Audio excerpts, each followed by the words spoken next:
விஜய் மாநாட்டிற்கு சென்றவர் சாவில் சந்தேகம் இருப்பதாக உறவினர்கள் காவல்துறையில் புகார் அளித்திருக்கிறார்கள். அண்மை செய்தியாக பார்க்கிறோம்.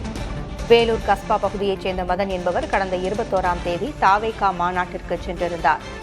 தாவேகா மாநாட்டில் பங்கேற்க 20ஆம் தேதி சென்ற நிலையில் துவரங்குறிச்சி அருகே ஆகஸ்ட் 27ஆம் தேதி அவர் சடலமாக மீட்கப்பட்டார்.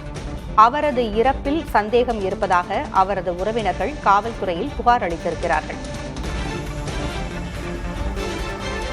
விவரங்களை வழங்க செய்தியாளர் குமரவேல் இணைந்திருக்கிறார். குமரவேல், என்ன விவரம்?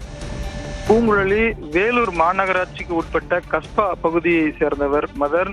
இவர் கடந்த 21ஆம் தேதி மதுரையில் நடைபெற்ற தமிழக வெற்றி கழகத்தின் மாநாட்டிற்காக 20ஆம் தேதி மதியம் சென்றதாகவும் அப்போது சென்றவர் வீடு திரும்பாத நிலையில் இவருடைய உறவினர்கள் இவரை காணவில்லை என வேலூர் தெற்கு காவல் நிலையத்தில் புகார் அளித்திருந்தார்கள். இந்நிலையில் காவல்துறை விசாரணைக்கு பிறகு மேலூர் அரசு மருத்துவமனை இவருடைய உடல் இருப்பதாகவும் இவர் கடந்த 21ஆம் தேதி இரவு, அதாவது 22ஆம் தேதி அதிகாலை திருச்சி தேசிய நெடுஞ்சாலையில் உள்ள துவரங்குறிச்சியில் வாகன விபத்தில் இறந்ததாக தெரிவித்திருக்கிறார்கள். அந்த அடிப்படையில் தான் 27ஆம் தேதி இவருடைய குடும்பத்தினருக்கு இவர் இறந்தது தெரிய வந்தது.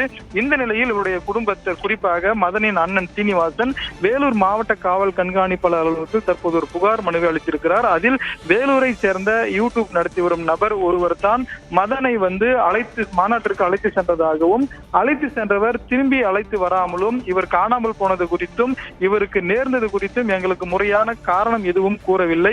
ஆகவே மதனின் சாவில் சந்தேகம் இருப்பதாகவும் சாவிற்கான காரணத்தை கண்டறிந்து உரிய நடவடிக்கை எடுக்க வேண்டும் என்றும் தற்போது மதனுடைய சகோதரர் சீனிவாசன் வேலூர் எஸ்பி அலுவலகத்தில் புகார் அளித்திருக்கிறார். இதன் அடிப்படையில் மாவட்ட காவல்துறையினர் விசாரணை மேற்கொண்டு வருகிறார்கள். பூங்குழலி, மதனுக்கு முன் விரோதம் இருந்ததாக எதுவும் கூறப்பட்டிருக்கிறதா?